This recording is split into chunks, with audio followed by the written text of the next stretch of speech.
Do you remember from the 90s the Billy Big Mouth bass where it slapped its ass tail to the beat? Well, we're gonna be doing the same thing here today. I guess I'm gonna have to be the bass in this instance.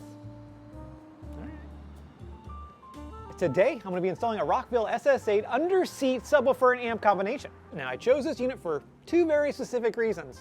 Number A, well, it's got a good price point. That's it. This is actually the third SS8P. The P stands for powered. Sure it does. Whatever you say, Rockville. Unit I've ever purchased. The reason is I just like them. They work really good in like classic cars where you just need a little bit more when the center dash speaker just ain't cutting it for the 60 hertz and below.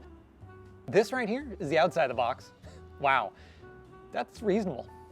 But past experience has told me that the cool things are usually on the inside of the box, so there it is. It's made out of cast aluminum, so it's a thick, chunky boy where you'd expect this to be plastic and, well, feel like China. It doesn't. Now, don't get me wrong, this aluminum is probably whatever is laying around at the mill that day, but it feels nice. It's got a good weight to it, and just, I'm actually shocked at the price point. And at only 3 inches, nice, thick, well, it can go in places you wouldn't expect. We're gonna test it out with a couple different genres of music later, but it gives a nice extension to what regular speakers are lacking. Instead of using individual power connection lugs, it actually uses a nice quick connector. It also comes with a remote bass knob. While I'm more of a set it and forget it type gal, it's a nice feature to have if you want to adjust it on the fly.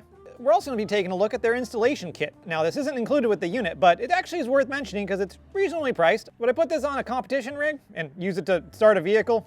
No, not quite there yet quality-wise, but some decent power cable, fuse holder, 12-gauge speaker lead, RCA connectors that don't look horrifying, some amp turn-on wire, and the thinnest, crappiest split loom I have ever seen in my life. But it gets some credit because, well, the wires don't all fit in the loom, so I'm not really sure what the loom's for, but I do like that the whole thing came in a cardboard box. I am so used to the blister pack plastics for all these things, and then you just have a whole bunch of plastic waste. Recycled cardboard, Rockville. Nice touch. A man after my own thing that you're into on my body. Whatever that is. Now, the installation in your garbage charger is going to be different than the installation in my garbage charger.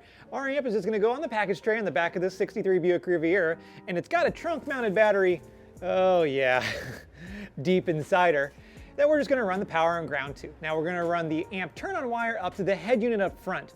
My head unit has an amp turn-on wire. If not, run it to a power antenna wire. Some head units have that. If you can't find good action there, just send it to some ignition. But an ignition sense is usually the last option I'd go with because when you have a head unit and you turn your ignition on, it takes it a few seconds for all that razzle-dazzle to figure itself out emotionally.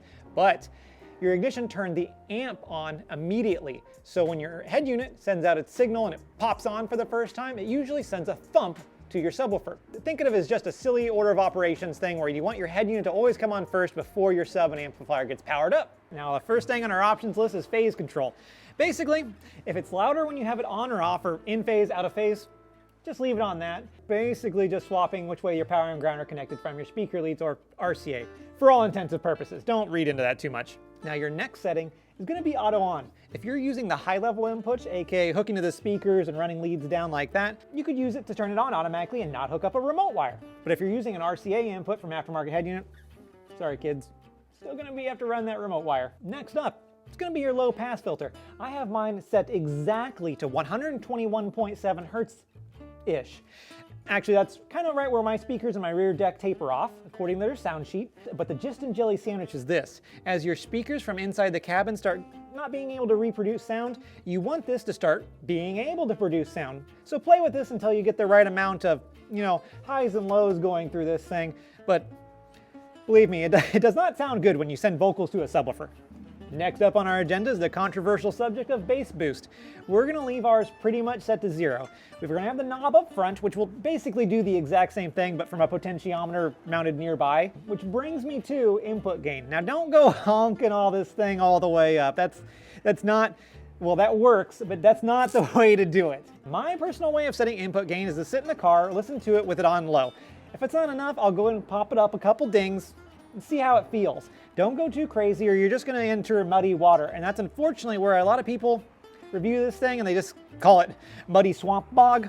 Well, I have a feeling they're trying to get too much bass out of something that's only got 100 watts RMS and cranked input gain and bass boost knob, and standard subwoofer installation with that kind of tuning setup would sound like trash. Unbelievable. I believe it, actually. So get in there, little guy. Let's go do some listening.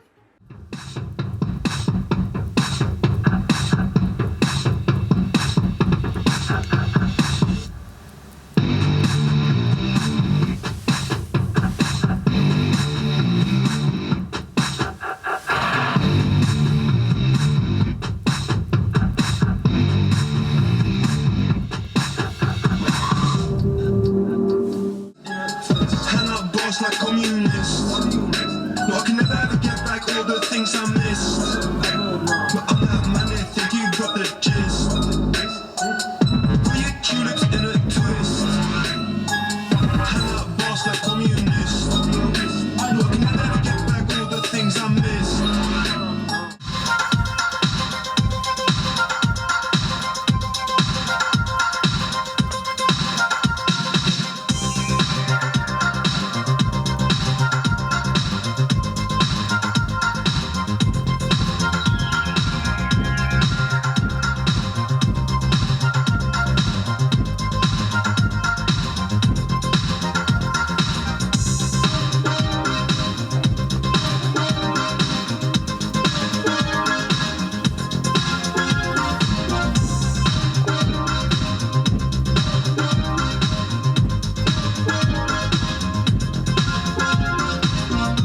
Basically, when I heard the song the first time in here, all I could hear was the little wind chimes in the background. Really didn't hear the bass line at all. And wow, now it is just murder in that bass line. Everybody loves Raymond. Keyboard sound effect is just amazing. But let's stop this. So what have we learned today? You answered basically nothing. Well, do that thing. Oh God, that was a big one. Anyways, that you know I like. And then I'll exchange that for some sort of crypto Dogecoin, and you'll get new videos delivered fresh into your crypto coin wallet base credit card every day of the, well, more like every couple of weeks. But get ready, because the last reason, I installed this subwoofer setup as well. We wanted to do some testing for trunk sound deadening. We've got a video series that highlights all the fun different areas of installing sound deadener, and then we test it with a decibel meter afterwards to see if we did any better-ish good. But sound deadener actually helps keep the bass inside the car. What better way to test it than a bass machine? So buckle up. Well, don't buckle because we don't have one of those, but get ready for that video. Oh my God, something's idling and there's a baby crying and I identify with the baby right now. But the gist and jelly stand. Sure, basically just hatched out a PB blaster can from my asshole.